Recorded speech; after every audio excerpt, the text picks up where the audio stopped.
नमस्कार,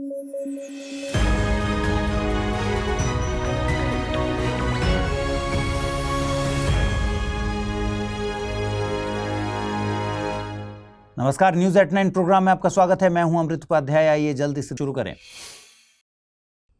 भारत UNCEBD यानी United Nations committee of experts on big data and data science for artificial statistics का सदस्य बन गया है। UNCEBD एक ऐसा प्लेटफॉर्म है जो बिग डेटा के अवसरों और चुनौतियों के साथ साथ सतत विकास लक्ष्यों पर इसकी रिपोर्टिंग के लिए इसकी क्षमता का पता लगाने के लिए स्थापित किया गया है। UNCEBD का गठन हुआ था साल 2014 में। ऑस्ट्रेलिया इस प्लेटफॉर्म का पहला अध्यक्ष था। वर्तमान में इसकी अध्यक्षता साउथ अफ्रीका को हासिल है। वहीं 2 सदस्य उपाध्यक्ष के तौर पर भी काम करते हैं। इनमें डेनमार्क और UK शामिल हैं। इसमें भारत समेत 31 सदस्य देश शामिल हैं। वहीं 16 अंतर्राष्ट्रीय संगठनों को इसकी सदस्यता हासिल है। सालाना तौर पर इसका एक सम्मेलन आयोजित किया जाता है। इस प्लेटफॉर्म का सदस्य बनने से भारत को कई लाभ होंगे, जैसे एक तो भारत की सांख्यिकी क्षमताएं बेहतर होंगी। दूसरा फायदा होगा कि बिग डेटा के क्षेत्र में जो भी बेहतरीन प्रैक्टिसेस दुनिया में चल रही होंगी, भारत को उनकी पहुंच हासिल होगी। सतत विकास लक्ष्यों की मॉनिटरिंग आसानी से हो सकेगी। आर्थिक और नीतिगत स्तर के लाभ हासिल होंगे। अब आपके मन में एक सवाल आ रहा होगा कि ये बिग डेटा है क्या? देखिए, बिग डेटा बड़े और कॉम्प्लेक्स डेटा सेट्स होते हैं जिन्हें परंपरागत डेटा प्रोसेसिंग टूल्स जैसे कि स्प्रेडशीट के जरिए प्रोसेस नहीं किया जा सकता। इसमें स्ट्रक्चर डेटा होता है जो कि इन्वेंट्री डेटाबेस से लेकर फाइनेंशियल ट्रांजैक्शंस की लिस्ट तक हो सकती है। इसमें शेक्सपियर के लिखी किताबों से लेकर किसी कंपनी के पिछले 10 सालों की बजट शीट तक हो सकती है। बिग डेटा को हर कंपनी और देश मैनेज क्यों करना चाहते हैं? आज के दौर में बिग डेटा के बहुत सारे काम हैं। जैसे कि मान लीजिए कोई कंपनी कपड़े बेचती है। अगर उस कंपनी के पास ये डेटा हो कि एशिया में 18 से 30 साल के लोग किस तरह के डिज़ाइन के कपड़े और किस रेंज के कपड़ों पर इन्वेस्ट करते हैं, तो कंपनी एशियन मार्केट के लिए उसको डिज़ाइन कर सकती है, उसके रेंज पर काम कर सकती है। मार्केट में लॉन्च होने से पहले हर प्रोडक्ट के लिए कंपनीज इस तरह की रिसर्च पर काम करती हैं। इसमें प्रोडक्ट की पैकेजिंग से लेकर उसकी डिज़ाइन, कॉस्ट, हर चीज़ के लिए पहले मार्केट के बिग डेटा को एनालाइज किया जाता है। यूट्यूब में किस तरह की ऑडियंस किस टॉपिक के वीडियोज़ को पसंद कर रही है, ये भी एक बिग डेटा है। ऐसे ही देशों के स्तर पर गरीबी, बेरोजगारी और शिक्षा से जुड़े बिग डेटा का एनालिसिस किया जाता है।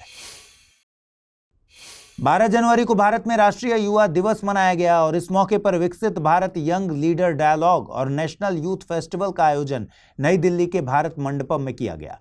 ये दिन भारत के प्रसिद्ध फिलोसफर, महान संत और धार्मिक गुरु स्वामी विवेकानंद की जयंती के मौके पर मनाया जाता है।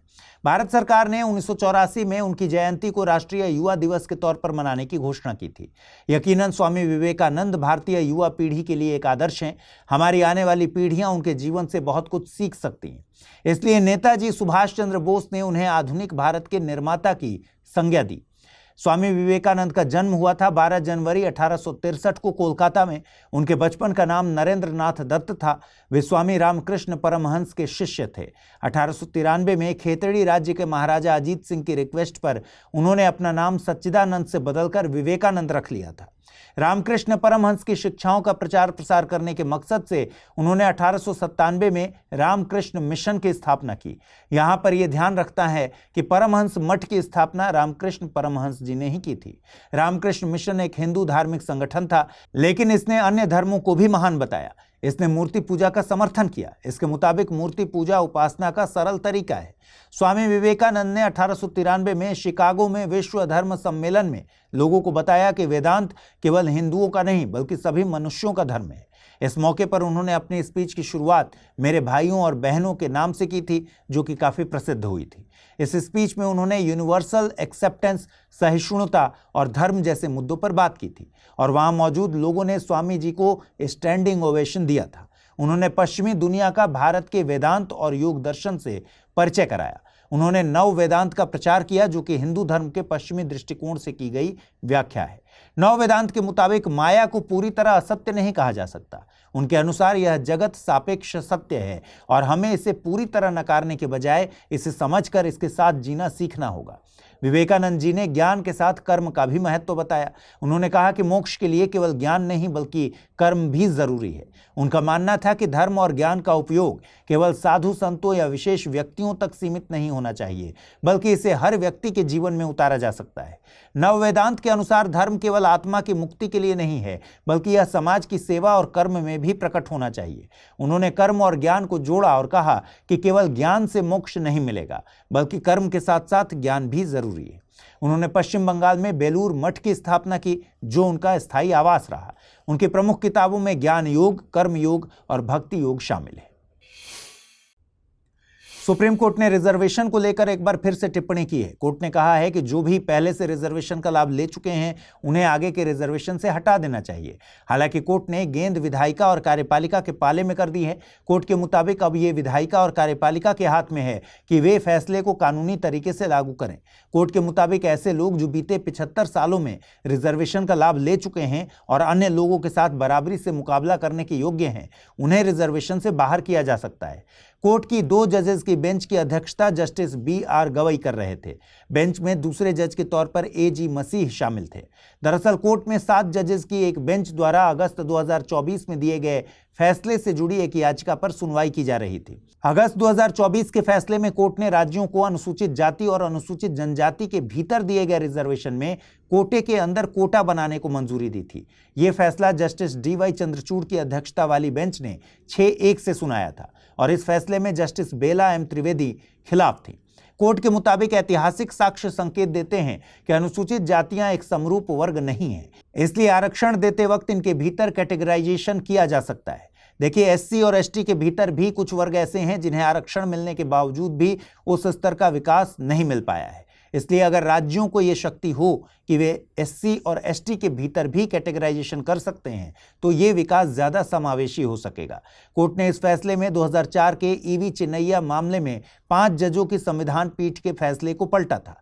इसमें कहा गया था कि राज्यों के पास आरक्षण देने के लिए SC की उपश्रेणी बनाने का अधिकार नहीं है। आपको बता दें कि भारत के मैटर में आरक्षण का अर्थ है समाज के कमजोर वर्ग के लिए सरकारी नौकरियों, विधायिकाओं और शैक्षणिक संस्थानों में एक निश्चित संख्या में सीटों को आरक्षित करना। भारत में आरक्षण नीति एक सकारात्मक कार्रवाई के रूप में पेश की गई थी, जिसका मकसद राज्य के तहत हर सेवा में पिछड़े वर्गों की समानता और पर्याप्त प्रतिनिधित्व को सुनिश्चित करना था।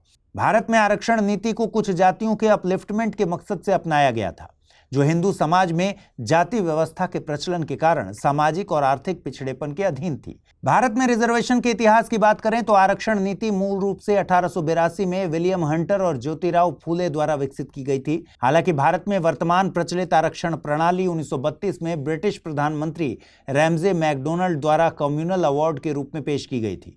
इसके प्रावधानों के तहत यूरोपियन, एंग्लो इंडियन, भारतीय ईसाई, मुस्लिम, सिख और दलितों के लिए अलग अलग निर्वाचन क्षेत्र थे। लेकिन 1932 में महात्मा गांधी और डॉक्टर अंबेडकर के बीच पूना पैक्ट किया गया, जिसमें निर्णय लिया गया कि हिंदुओं के लिए एक ही चुनाव होगा, जिसमें दलित वर्गों के लिए रिजर्वेशंस होंगे। फिर जब संविधान सभा भारत का संविधान बना रही थी, तब ये सबको ज्ञात था कि भारतीय समाज में जाति पर आधारित सामाजिक भेदभाव समाज में समानता के लिए एक बड़ी चुनौती है। इसलिए सामाजिक रूप से पिछड़े वर्गों के लिए आरक्षण का प्रावधान भारत के संविधान में पेश किया गया।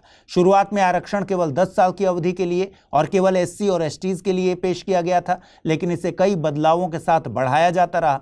104वें संविधान संशोधन द्वारा आरक्षण की अवधि को 2030 तक बढ़ा दिया गया है। ओडिशा राज्य सरकार ने एक बड़ा फैसला लिया है। फैसले के मुताबिक इमरजेंसी के दौरान ओडिशा के जेलों में बंद रहे लोगों को पेंशन दी जाएगी। ऐसे लोगों को हर महीने 20,000 रुपए की पेंशन और फ्री मेडिकल ट्रीटमेंट देने की घोषणा की गई है।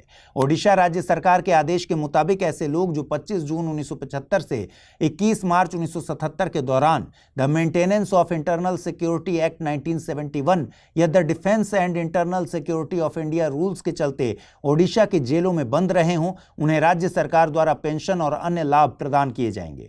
पेंशन की राशि जीवित व्यक्तियों जो कि 1 जनवरी 2025 तक जीवित थे, उनके पक्ष में स्वीकृत की जाएगी, चाहे उनकी डिटेंशन या हिरासत की अवधि कुछ भी हो। ये लाभ 1 जनवरी 2025 से प्रदान किए जाएंगे। हालांकि राज्य सरकार के पास आपातकाल के दौरान हिरासत में लिए गए लोगों की सही संख्या और उनमें से कितने अब तक जीवित हैं, इस बारे में कोई आधिकारिक डेटा नहीं है, लेकिन इसके लिए दिशा निर्देश जारी किए गए हैं। सरकार आपातकाल में जेल में बंद लोगों की पहचान पहचान करने के लिए जेल रिकॉर्ड को एनालाइज करेगी। गौरतलब है कि पूर्व प्रधानमंत्री इंदिरा गांधी ने देश को आंतरिक और बाहरी खतरों का हवाला देते हुए 1975 से 1977 के बीच 21 महीने का राष्ट्रीय आपातकाल घोषित किया था। आपको बता दें कि संविधान के अनुच्छेद 352 में आपातकाल या इमरजेंसी की घोषणा का प्रावधान किया गया है। पॉलिटी के ऐसे कॉन्सेप्ट्स को डिटेल में समझाने के लिए मैंने YouTube पर पॉलिटी की क्लासेस भी शुरू की हैं। वहां पर आप ऐसे ज़रूरी कॉन्सेप्ट्स को मेरे साथ डिटेल में समझ सकते हैं। क्लासेस की प्लेलिस्ट कमेंट बॉक्स में पिन कर दी जाएंगी। आइए देखते हैं आज का टर्म ऑफ द डे। आज का टर्म ऑफ द डे है इकोलॉजिकल फुटप्रिंट। इसके लिए हिंदी शब्द है पारिस्थितिक पदचिन्ह।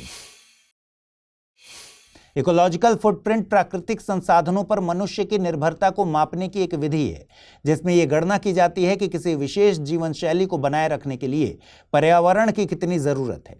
यह प्रकृति की मांग बनाम आपूर्ति को मापता है। इसे ऐसे समझिए कि इंसान अगर उतना ही प्रदूषण करे जितना उसके मौजूदा पर्यावरण द्वारा झेला जा सके, तब तो बैलेंस बना हुआ है। अदरवाइज आपका इकोलॉजिकल फुटप्रिंट पर्यावरण को नुकसान पहुंचा रहा है। एक ग्लोबल फुटप्रिंट नेटवर्क नाम से वेबसाइट है, आप उस पर जाएंगे तो वो आपकी लाइफस्टाइल से जुड़े कुछ बेसिक सवाल पूछेंगे। इसके बाद आपको आपका इकोलॉजिकल फुटप्रिंट कैलकुलेट करके दे दिया जाता है। आप अपना इकोलॉजिकल फुटप्रिंट कैलकुलेट करके कमेंट में जरूर बताइएगा। पहला सवाल है, हाल ही में सिल्वर नोटिस खबरों में रहा था, इसे किस अंतर्राष्ट्रीय संस्था के द्वारा जारी किया गया? इंटरपोल, विश्व बैंक, विश्व आर्थिक मंच या फिर एमनेस्टी इंटरनेशनल?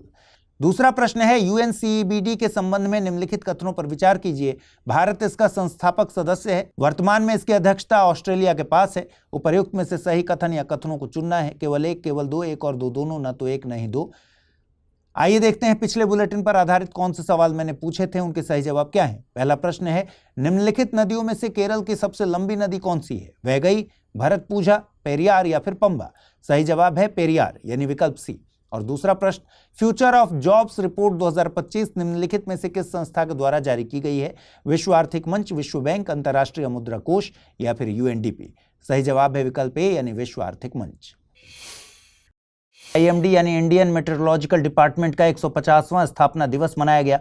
इस मौके पर आईएमडी के अचीवमेंट्स को सेलिब्रेट करने के लिए एक पोस्टेज स्टाम्प और स्पेशल कॉइन भी लॉन्च किया गया। इसके अलावा प्रधानमंत्री नरेंद्र मोदी ने मिशन मौसम भी लॉन्च किया। मिशन मौसम को वेदर की फॉरकास्टिंग बेहतर करने के मकसद से लॉन्च किया गया है। शुरुआती 2 सालों में इसे लागू करने के लिए इस मिशन का बजट 2000 करोड़ रुपए का रखा गया है। इस मिशन में निगरानी, मॉडलिंग, पूर्वानुमान में सुधार के लिए बड़े स्तर पर निवेश किया जाएगा। इससे कृषि, विमानन और रक्षा से लेकर आपदा प्रबंधन, पर्यटन और स्वास्थ्य जैसे प्रमुख क्षेत्रों को सीधा लाभ मिलेगा। यह मिशन 2012 में लॉन्च हुए मॉनसून मिशन की तुलना में बहुत बड़ा होने वाला है। 2012 में लॉन्च हुए मिशन मॉनसून का मकसद मौसम के पूर्वानुमान में सुधार करना था। इस मिशन ने आईएमडी यानी इंडियन मेट्रोलॉजिकल डिपार्टमेंट के कायाकल्प में अहम भूमिका निभाई। आईएमडी की वेदर फोरकास्टिंग पहले की तुलना में बेहतर हुई है। आंकड़ों के मुताबिक बीते 1 दशक में आईएमडी की फोरकास्टिंग यानी पूर्वानुमान में 50% का सुधार हुआ है। नए मिशन में जलवायु परिवर्तन के मौसम पर पड़ने वाले प्रभाव को लेकर रिसर्च की जाएगी। इसके अलावा मौसम के पूर्वानुमान के लिए वेदर मॉनिटरिंग नेटवर्क और डॉपलर वेदर रडार इंस्टॉल किए जाएंगे। वेदर रडार एक ऐसा इंस्ट्रूमेंट होता है जिसमें इलेक्ट्रोमैग्नेटिक एनर्जी की पल्सेस वायुमंडल में भेजी जाती हैं। ये पल्सेस वायुमंडल में मौजूद प्रेसिपिटेशन यानी वर्षण की इंटेंसिटी और मोशन को समझती हैं। साथ ही वर्षण के प्रकार का भी अंदाजा लगाया जाता है, जैसे कि वर्षा, बर्फ या ओला इत्यादि। ये इलेक्ट्रोमैग्नेटिक पल्सेस किसी रेन ड्रॉप आदि से टकराती हैं तो डेटा को वापस रडार के पास लेकर आती हैं, जिसे मौसम विज्ञानियों द्वारा एनालाइज किया जाता है। इसी के आधार पर मौसम विज्ञानी मौसम की भविष्यवाणी करते हैं। इसके अलावा मिशन में नए वेदर सैटेलाइट्स के लॉन्च करने की योजना है। भारत में मौसम संबंधी ऑब्जर्वेशंस के लिए 3 डेडिकेटेड सैटेलाइट काम कर रहे हैं। इनमें इनसैट 3D, इनसैट 3DR और इनसैट 3DS शामिल हैं। इसके अलावा मौसम संबंधी पूर्वानुमान के लिए AI और मशीन लर्निंग के उपयोग की भी योजना है। आपको बता दें कि आईएमडी का गठन 1875 में कलकत्ता में हुआ था। इसे देश के सभी मौसम संबंधी काम सौंपे गए थे। इसका मुख्यालय कलकत्ता से शिमला और फिर पुणे स्थानांतरित किया गया। वर्तमान में इसका मुख्यालय नई दिल्ली में है। यह संस्था पृथ्वी विज्ञान मंत्रालय के तहत काम करती है। इसके उद्देश्यों की बात करें तो इसे मौसम संबंधी जानकारियां पब्लिश करनी होती हैं, जिससे मौसम से जुड़ी गतिविधियां जैसे कि कृषि, शिपिंग, एविएशन और ऑफशोर ऑयल एक्सप्लोरेशन के लिए जानकारी मुहैया कराई जा सके। इसके अलावा ऐसी मौसमी घटनाएं जिससे जीवन और संपत्ति को नुकसान हो सकता है उनके बारे में चेतावनी जारी करना भी इसका काम है। बीते हफ्ते एक खबर आई थी कि यूएसए के जो बाइडेन प्रशासन ने जाते जाते रूस पर कई सारे नए प्रतिबंध आरोपित कर दिए हैं। मकसद साफ है कि रूस पर प्रतिबंध आरोपित करके उसके तेल और गैस से होने वाले रेवेन्यू को कम कर देना, क्योंकि रूस दुनिया में तेल निर्यात के मामले में दूसरे नंबर पर आता है। जाहिर है रूस की इकोनॉमी में तेल और गैस की बड़ी भूमिका है। इससे रूस कमजोर पड़े और यूक्रेन पीस डील को फाइनल किया जा सके। लेकिन इन प्रतिबंधों का असर रूस से तेल आयात करने वाले देशों पर पड़ रहा है। इनमें भारत और चीन भी शामिल हैं। भारत और चीन तेल आयात करने के नए विकल्प तलाश रहे हैं। देखिए, डोनाल्ड ट्रंप यूएसए के नए निर्वाचित राष्ट्रपति हैं। ऐसे में उनका रवैया इन प्रतिबंधों पर क्या होगा, इस बारे में अभी ठीक ठीक कुछ भी कहा नहीं जा सकता। मॉर्गन स्टैनली के मुताबिक जो नए प्रतिबंध लगाए गए हैं वे वैश्विक तेल मांग का लगभग 1.4% है। इससे वैश्विक तेल बाजार में तेल की कीमतों में अचानक से वृद्धि दर्ज की गई है। इन प्रतिबंधों पर चीन ने अपना विरोध दर्ज कराया है। नए प्रतिबंधों से रूस के तेल निर्यात पर शॉर्ट टर्म में ही असर होगा। बाद में रूस इन प्रतिबंधों से निपटने के लिए अपने शैडो फ्लीट का इस्तेमाल करेगा। शैडो फ्लीट या डार्क फ्लीट से मतलब होता है ऐसे ऑयल वेसल्स से जिनका इस्तेमाल स्मगलिंग या प्रतिबंधित वस्तुओं को उनके डेस्टिनेशन तक पहुंचाने के लिए किया जाता है। आंकड़े बताते हैं कि रूस के शैडो फ्लीट में तकरीबन 600 टैंकर शामिल हैं। डिपार्टमेंट ऑफ बायोटेक्नोलॉजी ने हाल ही में जीनोम इंडिया प्रोजेक्ट के तहत एक प्लेटफॉर्म लॉन्च किया है। इस पर 10,000 मानव जीनोम डेटा सेट को साझा किया जाएगा। इस प्रोजेक्ट के सेकेंड फेज में शोधकर्ता ऐसे लोगों के जीनोम को सीक्वेंस करने की योजना बना रहे हैं जो किसी तरह की बीमारी से पीड़ित हों। देखिए, मानव जीनोम एक इंस्ट्रक्शन मैनुअल की तरह है जो हमें अपने माता पिता से विरासत में मिलती है, जो ये तय करती है कि हमारा शरीर कैसे विकसित होता है, कैसे काम करता है। इस जेनेटिक इंफॉर्मेशन में किसी व्यक्ति की ऊंचाई से लेकर उसके बालों, आंखों के रंग तक, उसे विरासत में मिलने वाली बीमारियां तक सब कुछ निर्धारित होता है। यह सिर्फ 4 अक्षरों ACG और T से लिखी गई एक किताब है। ये 4 बेस हैं जो मिलकर हर किसी की यूनिक जेनेटिक संरचना को तैयार करते हैं। वहीं जीनोम सीक्वेंसिंग का मतलब किसी जीव की पूरी जेनेटिक जानकारी को समझना है।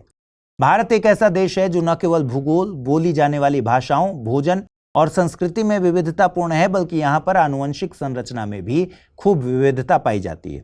यहाँ 4600 से ज्यादा अलग अलग आबादी हैं।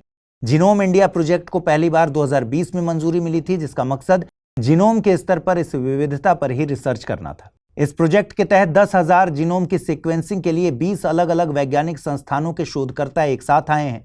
अब इस टारगेट को बढ़ाकर 1 मिलियन जीनोम सीक्वेंस कर दिया गया है। अब बात करते हैं इन जीनोम सीक्वेंसिंग से होने वाले फायदों की। तो देखिए, इससे एक जेनेटिक मैप तैयार होगा जिससे जनसंख्या के जेनेटिक रिस्क फैक्टर्स के बारे में पता चलेगा और उससे इन बीमारियों से जुड़ी थेरेपीज पर काम किया जाएगा। इससे जनसंख्या में जेनेटिक्स के लेवल पर मौजूद डाइवर्सिटीज के बारे में जानकारी मिलेगी। शोधकर्ताओं ने अब तक 10,000 जीनोम में 135 मिलियन आनुवंशिक विविधताओं की पहचान की है। इसके अलावा भारत के अपने खुद के जीनोम मैप का एक और बड़ा लाभ है। एक म्यूटेशन है MYBPC3। इसके चलते बहुत कम एज में हार्ट अटैक का खतरा होता है। भारतीय आबादी में ये 4.5% तक पाया जाता है। वहीं वैश्विक स्तर पर यह म्यूटेशन रेयर है। इससे साफ है कि भारत के पास अपने लेवल पर अपनी आबादी की जेनेटिक सीक्वेंसिंग मैप होना चाहिए। भारत ने स्वदेशी तौर पर निर्मित तीसरी पीढ़ी की एंटी टैंक गाइडेड मिसाइल नाग MK2 का सफलतापूर्वक परीक्षण किया। इस मिसाइल को तैयार किया है DRDO ने। यह परीक्षण राजस्थान के पोखरण फील्ड में किया गया था। DRDO के मुताबिक अब ये पूरी हथियार प्रणाली भारतीय सेना में शामिल होने के लिए तैयार है। इस मौके पर रक्षा मंत्री राजनाथ सिंह ने DRDO को बधाई दी। नाग MK2 स्वदेशी तौर पर निर्मित सभी मौसमों में काम करने वाली फायर एंड फॉरगेट लॉन्च के बाद lock on anti tank guided missile ATGM है। लॉन्च के बाद इसे ऑपरेटर के न्यूनतम हस्तक्षेप की जरूरत होती है। रक्षा विशेषज्ञों के मुताबिक नाग MK2 मॉडर्न आर्म्ड व्हीकल्स के खिलाफ प्रभावी है। इस मिसाइल की एग्जैक्ट रेंज क्लासिफाइड है, मतलब ऐसे पब्लिक डोमेन में नहीं है। अनुमान के मुताबिक नाग MK2 की सीमा 7 से 10 किलोमीटर होने का अनुमान है, जो इसकी पूर्ववर्ती नाग मार्क 1 की तुलना में एक महत्वपूर्ण सुधार है। इसकी सीमा 4 किलोमीटर थी। नाग MK2 का स्वदेशी तौर पर तैयार किया जाना भी कई मायनों में अहम है, क्योंकि अभी तक भारत दूसरे देशों से एंटी टैंक मिसाइल आयात कर रहा था। 2020 में जब लद्दाख में चीन और भारत के बीच विवाद हुआ था, तो आनन फानन में भारत को इजराइल से 200 एंटी टैंक मिसाइल खरीदनी पड़ी थी। आइए देखते हैं आज का टर्म ऑफ द डे। आज का टर्म ऑफ द डे है घोस्ट राइटिंग। घोस्ट राइटिंग की स्थिति में जो लेखक किताब लिखता है उसका नाम किताब पर नहीं छपता, बल्कि वो किसी दूसरे के लिए किताब लिख रहा होता है। घोस्ट राइटिंग करने वाले लेखक को केवल मेहनताना मिलता है, उसके लिखे से उसको नेम एंड फेम नहीं मिलता। इसमें पब्लिक को लगता है कि कंटेंट किताब पर छपे नाम वाले व्यक्ति ने लिखा है, इसलिए पॉपुलैरिटी उसको मिलती है। पहला सवाल है, नेशनल टर्मरिक बोर्ड के संबंध में निम्नलिखित कथनों पर विचार कीजिए। इसका गठन प्रधानमंत्री लाल बहादुर शास्त्री के कार्यकाल में किया गया था। इसका मुख्यालय तेलंगाना में स्थित है। सही कथनों को चुनना है, केवल एक, केवल दो, एक और दो दोनों, न तो एक नहीं दो। अगला प्रश्न है, मिशन मौसम के बारे में निम्नलिखित कथनों पर विचार करें। इसका मकसद वायुमंडलीय विज्ञान, मौसम निगरानी, मॉडलिंग, पूर्वानुमान और प्रबंधन में अनुसंधान और विकास तथा क्षमता को मजबूत करना है। भारतीय मौसम विज्ञान संगठन इस मिशन को लागू करने के लिए नोडल निकाय है। मिशन मौसम का एक प्रमुख तत्व ग्रामीण क्षेत्रों में नए मौसम विज्ञान स्टेशनों की स्थापना है। सही कथनों को चुनना है, केवल एक और दो, केवल दो और तीन, केवल एक और तीन, या फिर एक, दो और तीन। आइए देखें पिछले बुलेटिन में मैंने कौन से सवाल पूछे थे, उनके सही जवाब क्या है। हाल ही में सिल्वर नोटिस खबरों में रहा था, इसे किस अंतरराष्ट्रीय संस्था के द्वारा जारी किया गया है? इंटरपोल, विश्व बैंक, विश्व आर्थिक मंच या फिर एमनेस्टी इंटरनेशनल? सही जवाब है इंटरपोल यानी विकल्प ए। अगला प्रश्न है, यूएनसीईबीडी के संबंध में निम्नलिखित कथनों पर विचार करिए। भारत इसका संस्थापक सदस्य है। वर्तमान में इसकी अध्यक्षता ऑस्ट्रेलिया के पास है। सही कथनों का चुनाव करना था, केवल एक, केवल दो, एक और दो दोनों, न तो एक नहीं दो। सही जवाब है विकल्प डी यानी न तो एक नहीं दो। अगर आपका सपना है सिविल सेवा परीक्षा की तैयारी में सफलता हासिल करना और आईएएस बनना, तो study IQ IAS Hindi team आपके लिए लेकर आई है एक अनूठा अवसर, P2I बैच। ये बैच एक वन स्टॉप सॉल्यूशन है जो आपकी यूपीएससी की पूरी तैयारी को सिस्टमैटिक और रिजल्ट ओरिएंटेड बनाता है। इसमें शामिल हैं 1000+ घंटे की लाइव क्लासेस जो आपको हर विषय की गहराई तक ले जाएंगी। 1-to-1 मेंटोरशिप जिससे किया जा सकेगा आपकी कमजोरियों और डाउट्स का समाधान। SIP क्रैश कोर्स जो प्रीलिम्स से लेकर मेंस तक की तैयारी के दौरान एक मील का पत्थर साबित होगा। डेली करंट अफेयर्स ताकि आप अपडेटेड रहें देश दुनिया से। इंटरव्यू गाइडेंस प्रोग्राम जो आपको न केवल आत्मविश्वास से भरपूर करेगा बल्कि साक्षात्कार के हर पहलू के लिए पूरी तरह से तैयार भी करेगा। इसके अलावा इस बैच की खासियत है इसकी फ्री रेसिडेंशियल सुविधा जो प्रीलिम्स पास करने के बाद दिल्ली में मेंस की तैयारी के लिए दी जाती है। तो देर किस बात की, जुड़िए हमारे साथ और करिए अपने सपने को साकार। ज्यादा जानकारी के लिए आप amrit@studiiq.com पर संपर्क कर सकते हैं या फिर SIQH कोड लगाकर एडमिशन ले सकते हैं। प्रधानमंत्री नरेंद्र मोदी ने मुंबई के नौसेना डॉकयार्ड में नौसेना के 3 हाईटेक कॉम्बैट प्लेटफॉर्म्स कमीशन किए। INS सूरत, INS नीलगिरी और INS वाघशीर को राष्ट्र को समर्पित किया। देखिए 15 जनवरी को सेना दिवस यानी आर्मी डे के रूप में मनाया जाता है और उस मौके पर प्रधानमंत्री ने राष्ट्र की सुरक्षा के लिए अपने प्राणों की आहुति देने वाले वीर योद्धाओं को नमन किया। इस मौके पर उन्होंने सभी वीर योद्धाओं को बधाई दी। इन तीनों का भारतीय नौसेना में शामिल होना देश की समुद्री विरासत और भारतीय नौसेना के लिए अहम है। इन तीनों का निर्माण मुंबई के मझगांव डॉक शिप बिल्डर्स द्वारा मुंबई में ही किया गया है। इनमें से INS सूरत स्वदेशी रूप से निर्मित फ्रंट लाइन युद्धपोत और एक गाइडेड मिसाइल डिस्ट्रॉयर है। ये project 15B stealth destroyer class का चौथा और अंतिम शिप है। इस प्रोजेक्ट के बाकी 3 जहाज यानी विशाखापत्तनम, मारमागुआ, इम्फाल को पहले ही कमीशन किया जा चुका है। INS सूरत 164 मीटर लंबा है। यह सतह से हवा में मार करने वाली मिसाइलों, जहाज रोधी मिसाइलों और टॉर्पीडो सहित अत्याधुनिक हथियारों और सेंसर से लैस है। INS सूरत भारतीय नौसेना का पहला AI सक्षम युद्धपोत भी है। इसमें 75% स्वदेशी मटेरियल का यूज किया गया है। INS नीलगिरी भी एक स्वदेशी तौर पर निर्मित फ्रंटलाइन युद्धपोत और एक स्टील्थ फ्रिगेट है। INS Nilgiri P-17A stealth frigate परियोजना का पहला वेसल है। मझगांव डॉक शिप बिल्डर्स के मुताबिक INS नीलगिरी विश्व में इसी श्रेणी के सर्वश्रेष्ठ जहाजों में से एक है। वहीं INS वाघशीर एक डीजल इलेक्ट्रिक पनडुब्बी है। INS Vaghsheer Kalvari class project 75 के तहत कलवरी क्लास में छठी और अंतिम स्कॉर्पियन क्लास पनडुब्बी है। इसे दुनिया की सबसे ज्यादा नॉइसलेस डीजल इलेक्ट्रिक पनडुब्बियों में से एक माना जाता है। ये तीनों वेसल्स न केवल भारतीय नेवी की क्षमताओं में वृद्धि करेंगे बल्कि भारत की सामुद्रिक सुरक्षा में भी अहम योगदान देंगे।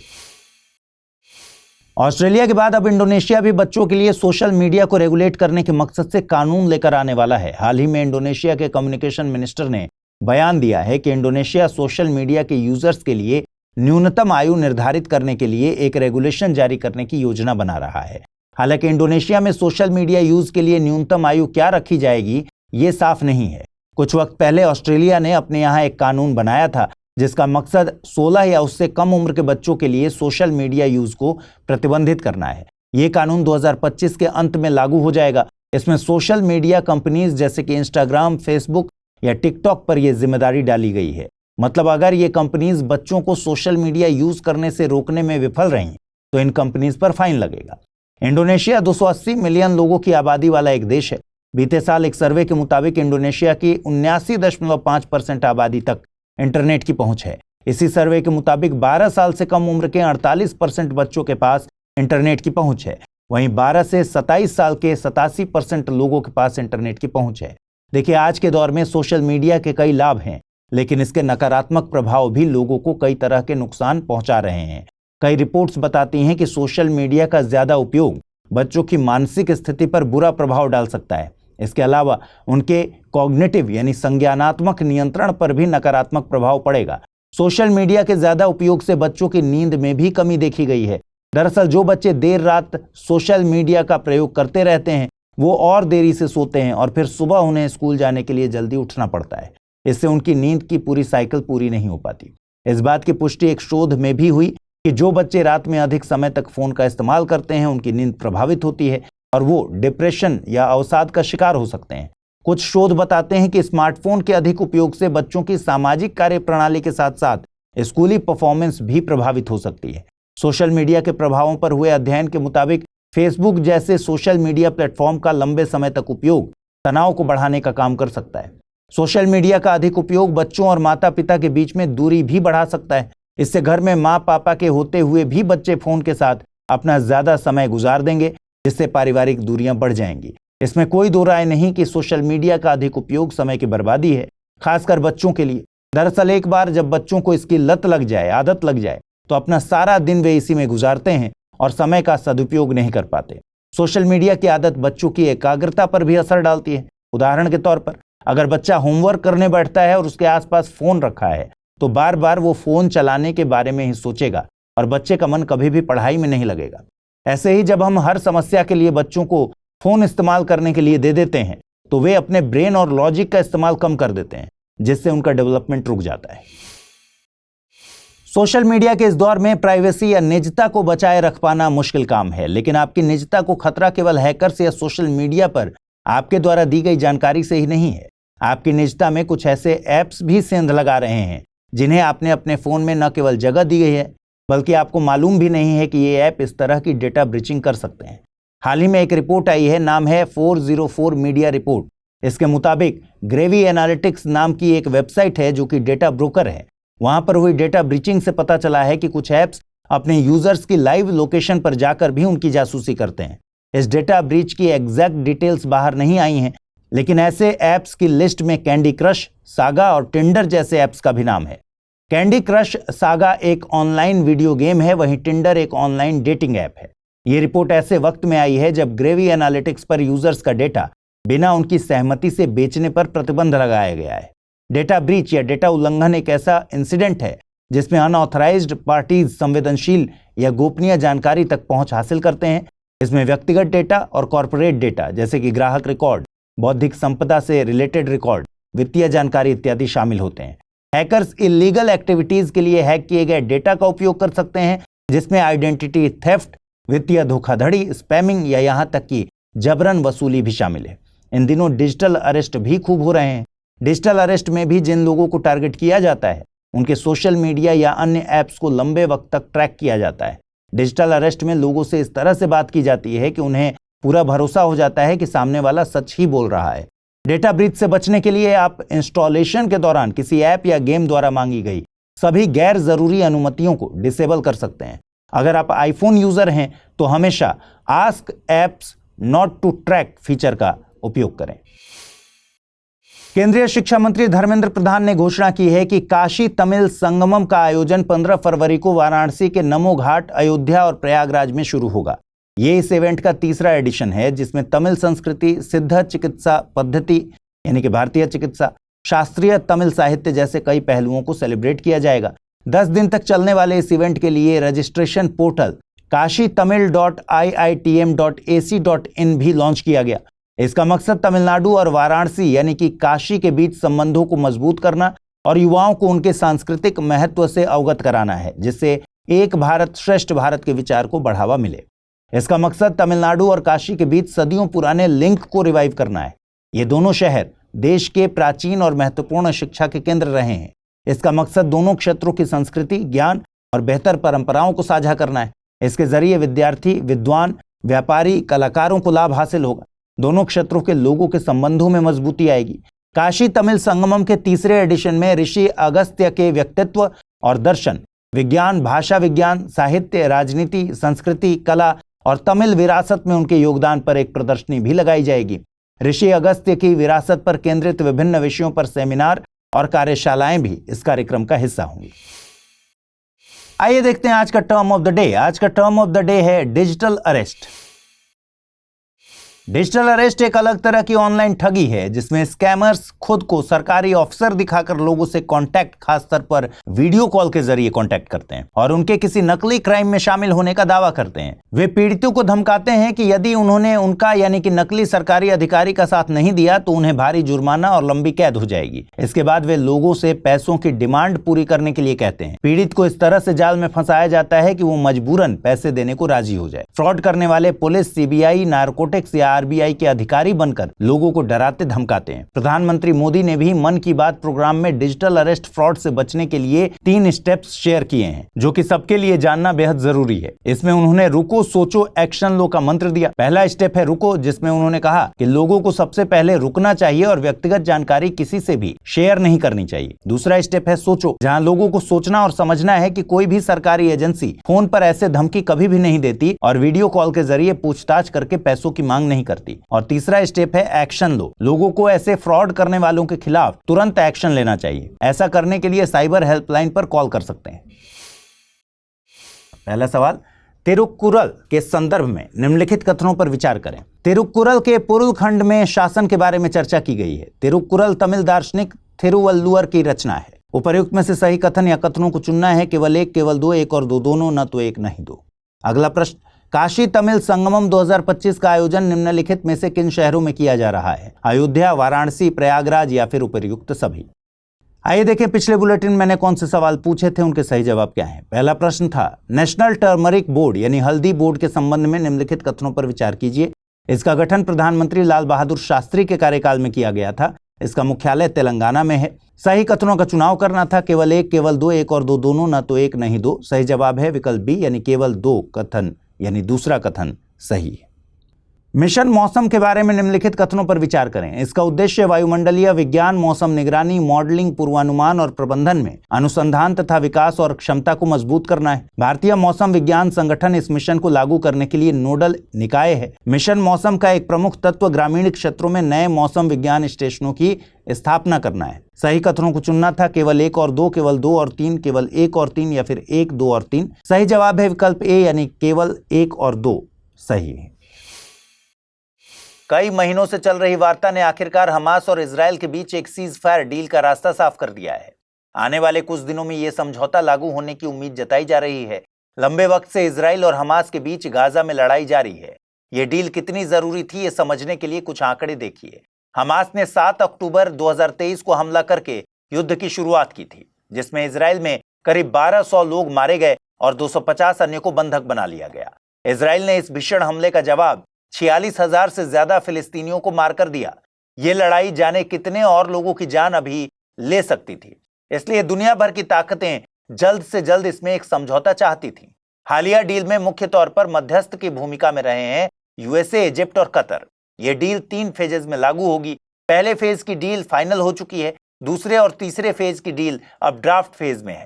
पहला फेज 6 हफ्तों के करीब चलेगा। उसके बाद ही दूसरे और तीसरे फेज की डील को फाइनल किया जाएगा।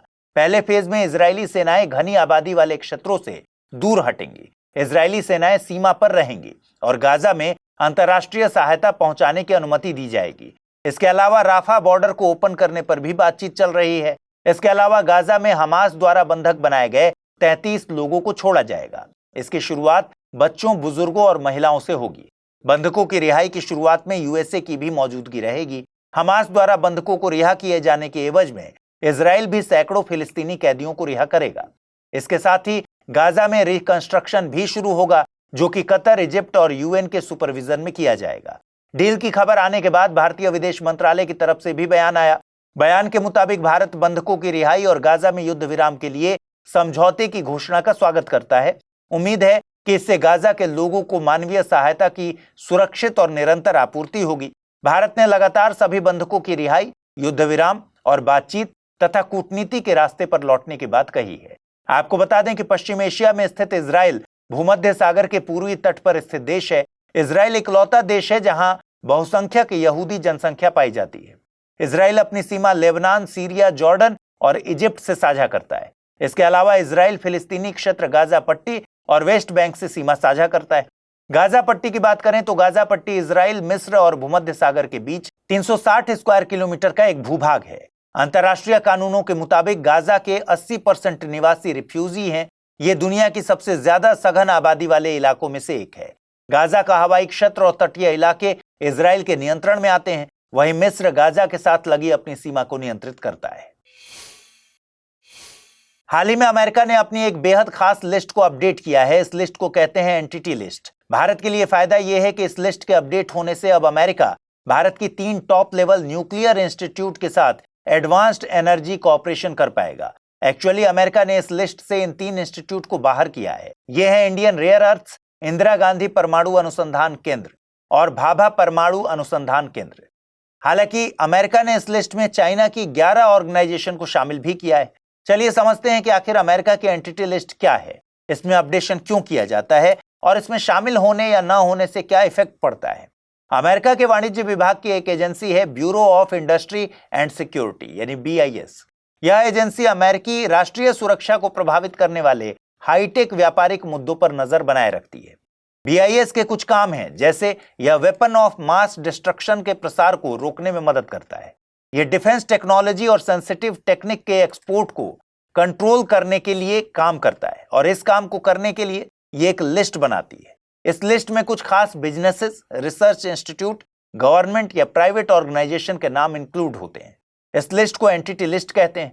इसमें एक बार नाम इंक्लूड हो गया तो इन सभी बिजनेसेस, इंस्टीट्यूट्स या ऑर्गेनाइजेशंस को स्पेसिफिक आइटम्स के एक्सपोर्ट, री एक्सपोर्ट या ट्रांसफर के लिए स्पेसिफिक लाइसेंस की जरूरत पड़ती है।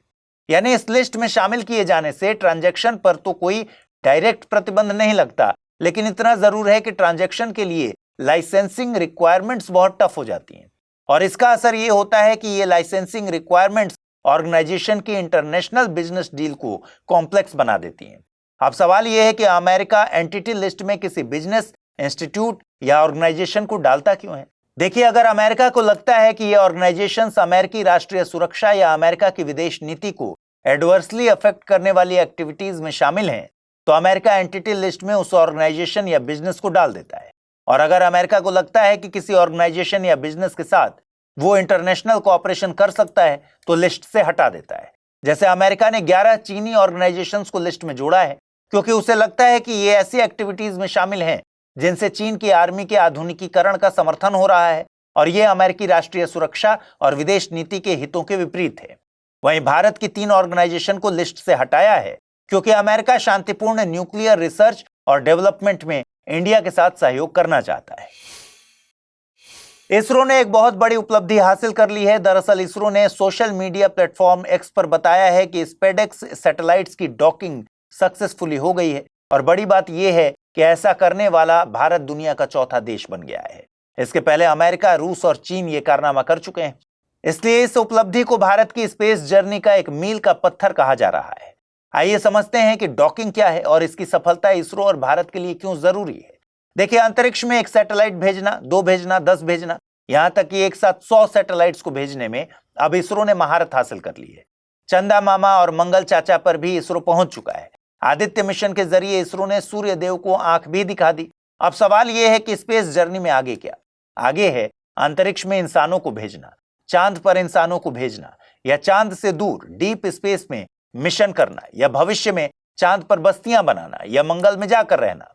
और इसके लिए जरूरी है मॉड्यूलर स्पेस स्टेशन और मॉड्यूलर स्पेस स्टेशन के एक्सेस के लिए जरूरी है डॉकिंग। स्पेस में जब स्टेशन बनाया जाएगा और जब इंसान स्पेस शिप से स्टेशन जाएगा तो स्पेस शिप को स्टेशन से कनेक्ट करने के लिए डॉकिंग की प्रोसेस होती है। सुनने में तो ये आसान लग रहा होगा, लेकिन ये अंतरिक्ष में सुई में धागे डालने जैसा मुश्किल काम है। अब इसी डॉकिंग के शुरुआती चरण को कंप्लीट करने के लिए इसरो ने 30 दिसंबर को 2 छोटे-छोटे अंतरिक्षयान SDX-01 चेजर और SDX-02 टारगेट को लॉन्च किया था। इसको स्पेडेक्स मिशन का नाम दिया गया था। लॉन्च होने के बाद ये दोनों पृथ्वी की निचली कक्षा में घूम रहे थे। इसरो को इसी चेजर को टारगेट से डॉक करना था, लेकिन तकनीकी समस्याओं के कारण 7 और 9 जनवरी को 2 डॉकिंग अटेम्प्ट फेल हो गए। लेकिन अपने तीसरे अटेम्प्ट में इसरो को सफलता हाथ लगी।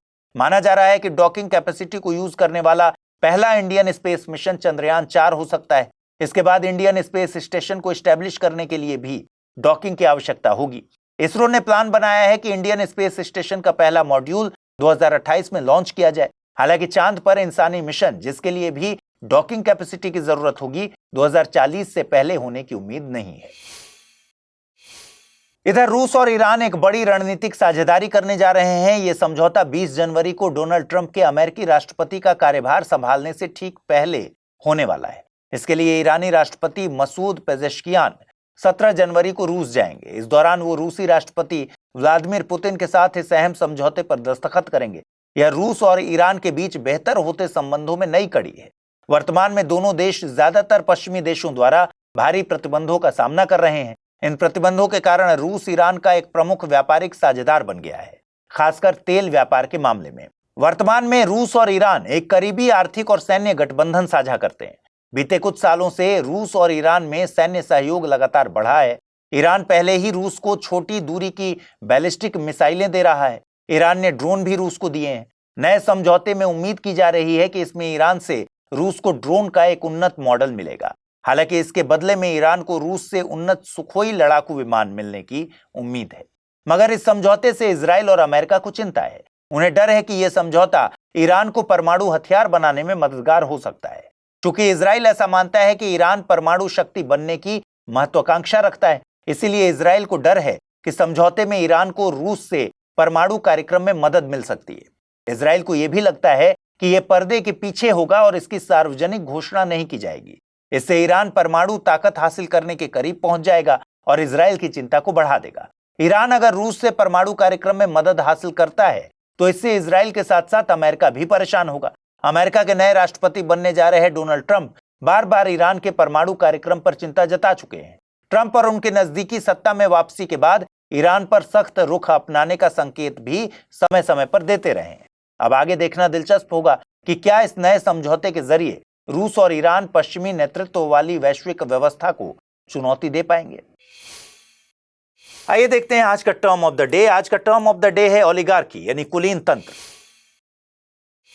यह शब्द तो काफी पुराना है, लेकिन इसका इस्तेमाल हाल ही में यूएसए के राष्ट्रपति जो बाइडेन ने अपनी फेयरवेल में किया था। उन्होंने कहा कि यूएसए में ओलिगार्की यानी सुपर रिच लोगों का सत्ता में प्रभाव बढ़ता जा रहा है, जो कि लोकतंत्र के लिहाज से नकारात्मक है। देखिए, ओलिगार्की की सामान्य परिभाषा के मुताबिक कुछ लोगों के समूह या परिवारों के द्वारा संचालित सरकार या संस्था है। मतलब ये सरकार या शासन का एक प्रकार है। यूनानी दार्शनिक अरस्तु ने इस शब्द का इस्तेमाल अभिजात्य वर्ग या कुलीन शक्तिशाली सामाजिक वर्ग के शासन का वर्णन करने के लिए किया था। हालांकि अरस्तु के लिए अभिजात्य वर्ग का मतलब समाज के सर्वश्रेष्ठ सदस्यों, बेस्ट पीपल द्वारा शासन करना था, जबकि ओलिगार्की भ्रष्ट और अन्यायपूर्ण उद्देश्यों के लिए कुछ लोगों द्वारा शासन करना होता है। कुछ जानकार चाइना को भी ओलिगार्की मानते हैं, क्योंकि यहाँ पर दशकों से शासन कुछ ही लोगों के हाथ में है।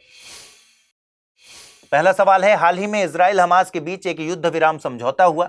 समझौते में मध्यस्थ की भूमिका किन देशों के द्वारा निभाई गई? यूएसए, कतर, इजिप्ट, उपर्युक्त सभी। अगला प्रश्न है, राष्ट्रीय स्टार्टअप डे मनाया जाता है 16 जनवरी, 26 जनवरी, 10 जनवरी या फिर 30 जनवरी। आइए देखें पिछले बुलेटिन मैंने आपसे क्या सवाल पूछे थे, उनके सही जवाब क्या है। पहला प्रश्न था, तिरुक्कुरल के संदर्भ में निम्नलिखित कथनों पर विचार करें। तिरुक्कुरल के पुरुल खंड में शासन के बारे में चर्चा है। तिरुक्कुरल तमिल दार्शनिक थिरुवल्लुवर की रचना है। सही कथन चुनना था, केवल एक, केवल दो, एक और दो दोनों, न तो एक और न ही दो। सही जवाब है ऑप्शन सी, यानी एक और दो दोनों। अगला प्रश्न था, काशी तमिल संगमम 2025 का आयोजन निम्नलिखित में से किन शहर में किया जा रहा है? अयोध्या, वाराणसी, प्रयागराज या फिर उपर्युक्त सभी। सही जवाब है विकल्प डी, यानी तीनों शहरों में इसका आयोजन किया जाएगा। अगर आपका सपना है सिविल सेवा परीक्षा की तैयारी में सफलता हासिल करना और आईएएस बनना, तो study IQ IAS Hindi team आपके लिए लेकर आई है एक अनूठा अवसर। P2I बैच, ये बैच एक वन स्टॉप सॉल्यूशन है जो आपकी यूपीएससी की पूरी तैयारी को सिस्टमैटिक और रिजल्ट ओरिएंटेड बनाता है।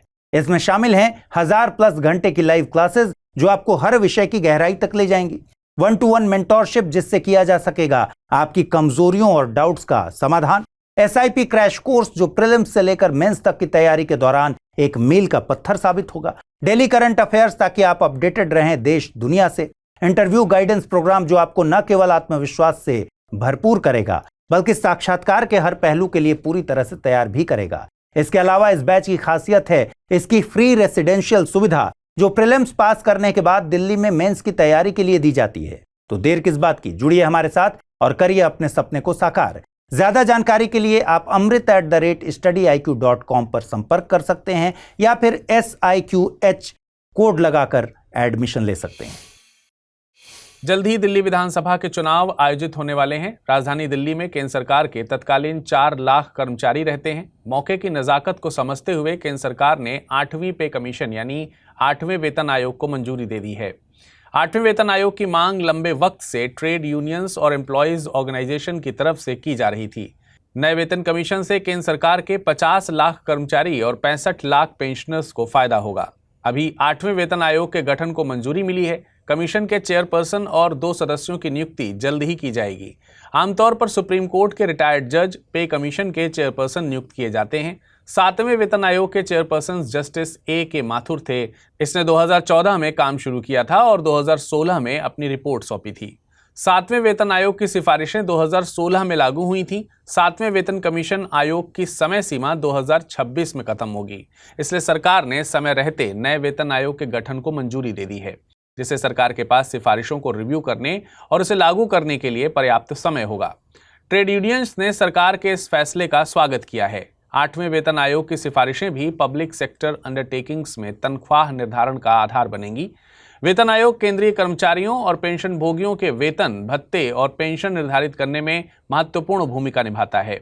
इससे सरकारी कर्मचारियों की तनख्वाह बढ़ेगी, जिससे उपभोग बढ़ेगा और इसका सीधा असर आर्थिक समृद्धि के तौर पर दिखाई देगा।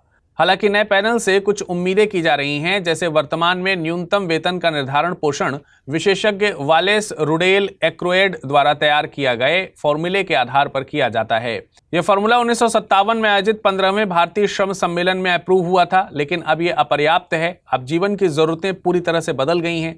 इंटरनेट कनेक्टिविटी अब एक बेहद जरूरी आवश्यकता बन गई है। बड़े पैमाने पर निजीकरण के चलते स्वास्थ्य सेवा और शिक्षा का खर्च दोगुना हो गया है। इसलिए जरूरी है कि न्यूनतम मजदूरी के निर्धारण के लिए पैनल द्वारा नया फॉर्मूला जारी किया जाए। अब हम आइए एक नजर डाल लेते हैं भारत के पे कमीशंस के इतिहास पर। 8वां पे कमीशन अभी गठित होगा। उससे पहले भारत में 7 पे कमीशंस गठित किए जा चुके हैं। पहले पे कमीशन का गठन मई 1946 में किया गया था। इसके चेयरपर्सन थे श्रीनिवास वरदाचार्य। इस पे कमीशन ने न्यूनतम सैलरी 55 रुपए प्रति माह और अधिकतम सैलरी 2000 रुपए प्रति माह निर्धारित की थी। दूसरा वेतन आयोग का गठन अगस्त 1957 में किया गया था। इसके चेयरपर्सन थे जगन्नाथ दास। इसने 80 रुपए प्रति माह न्यूनतम वेतन की सिफारिश की थी। तीसरे पे कमीशन का गठन अप्रैल 1970 में किया गया था। इसके चेयरमैन थे रघुवीर दयाल और इस पे कमीशन ने 185 रुपए हर महीने न्यूनतम सैलरी की सिफारिश की थी। इस पे कमीशन ने पब्लिक और प्राइवेट सेक्टर के बीच सैलरीज में समानता की भी बात कही थी। वहीं चौथे वेतन आयोग का गठन सितंबर 1983 में किया गया था और इसके चेयरपर्सन थे P.N. सिंघल।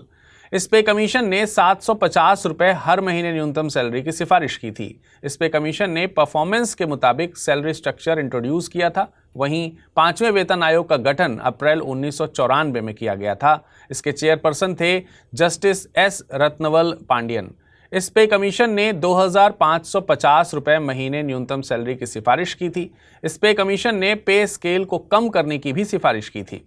इसके अलावा छठे पे कमीशन का गठन अक्टूबर 2006 में किया गया था। इसके चेयरपर्सन थे B.N. श्रीकृष्णा। इस पे कमीशन ने 7000 रुपए हर महीने न्यूनतम सैलरी की सिफारिश की थी। वहीं अधिकतम सैलरी 80,000 रुपए हर महीने की निर्धारित की गई थी। 7वें पे कमीशन ने 18,000 रुपए हर महीने की न्यूनतम सैलरी की सिफारिश की थी। वहीं अधिकतम सैलरी 2,50,000 रुपए प्रति महीने की सिफारिश थी। इस कमीशन ने वर्क लाइफ बैलेंस पर भी जोर दिया था।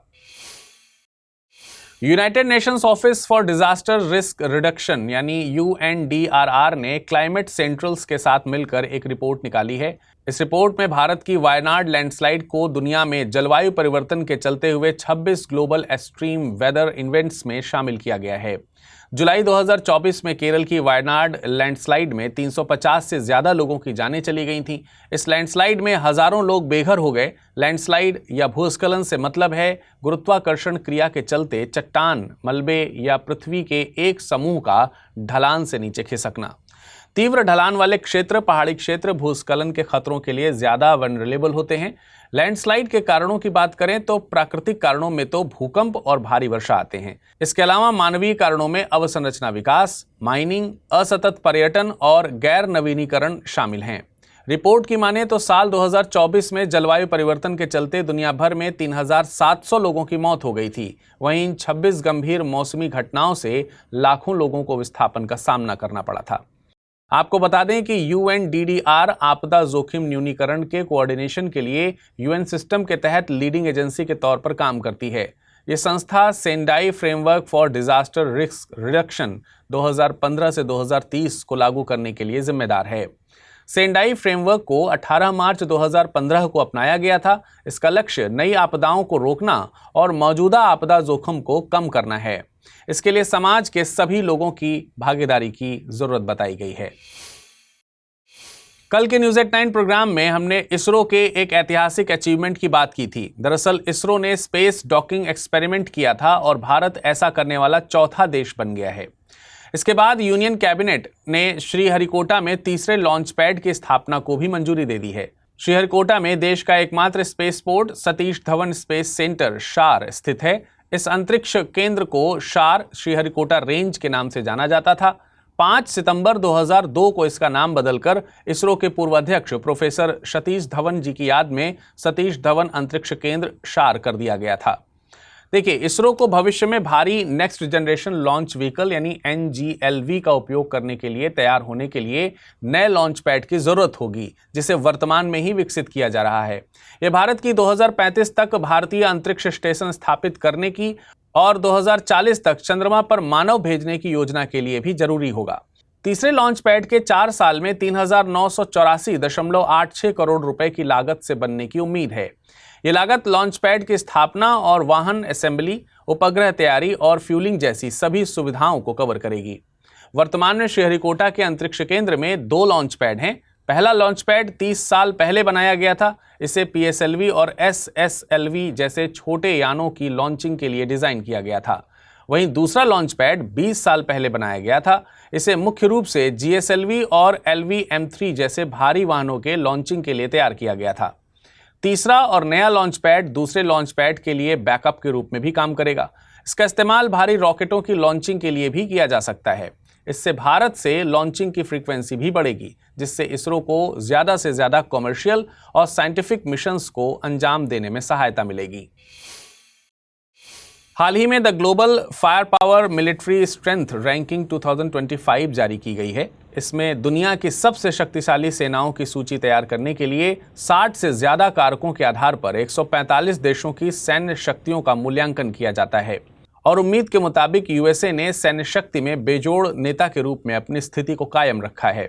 यह स्थिति 2005 से ही कायम है, जिसकी मुख्य वजहों में है जनशक्ति, वित्तीय संसाधन, पर्याप्त भौतिक भंडार और औद्योगिक उत्पादन। USA के बाद रूस ने रैंकिंग में दूसरा स्थान हासिल किया है। रूस यूक्रेन संघर्ष के बढ़े हुए भू राजनीतिक तनावों के बावजूद ईरान, उत्तर कोरिया और चीन जैसे देशों के साथ गठबंधनों से इसकी स्थिति में मजबूती हुई है।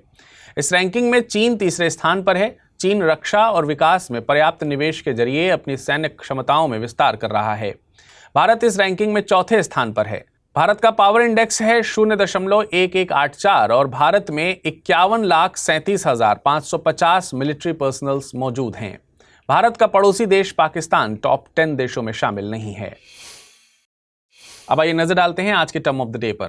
आज का टर्म ऑफ द डे है UPI यानी यूनिफाइड पेमेंट्स इंटरफेस। यूपीआई यानी यूनिफाइड पेमेंट इंटरफेस एक ऐसी प्रणाली है जो कई बैंक खातों को एक ही मोबाइल एप्लीकेशन में अटैच करने की सुविधा देती है। इससे सीमलेस फंड राउटिंग और मर्चेंट भुगतान सरीखे एप्लीकेशंस को करने में आसानी होती है। यह पीयर टू पीयर लेन देन को भी पूरा करता है, जिससे जरूरत और सुविधा के अनुसार शेड्यूल और भुगतान किया जा सकता है, जिसे तैयार किया गया है एनपीसीआई यानी national payments corporation of India के द्वारा। पहला प्रश्न है, सेंडाई फ्रेमवर्क संबंधित है आपदा प्रबंधन, कृषि प्रौद्योगिकी, सहकारिता या फिर ई गवर्नेंस से। अगला प्रश्न है, निम्नलिखित में से 7वें वेतन आयोग के चेयरपर्सन कौन थे? बीएन श्रीकृष्णा, श्रीनिवास वरदाचार्य, जगन्नाथ दास या फिर ए.के. माथुर। आइए एक बार नजर डालते हैं पिछले बुलेटिन में क्या प्रश्न पूछे गए थे और जानते हैं उनके सही उत्तर। पहला प्रश्न था, हाल ही में इजराइल हमास के बीच एक युद्ध विराम समझौता हुआ है। समझौते में मध्यस्थ की भूमिका किन देशों के द्वारा निभाई गई है? यूएसए, कतर, इजिप्ट या फिर उपरोक्त सभी। इसका सही जवाब है विकल्प डी, यानी सभी देशों ने मध्यस्थ की भूमिका निभाई है। अगला प्रश्न था, राष्ट्रीय स्टार्टअप डे मनाया जाता है 16 जनवरी, 26 जनवरी, 10 जनवरी या फिर 30 जनवरी। इसका सही जवाब है विकल्प ए, यानी 16 जनवरी। आज के बुलेटिन में फिलहाल इतना ही। अपना ख्याल रखिए। धन्यवाद।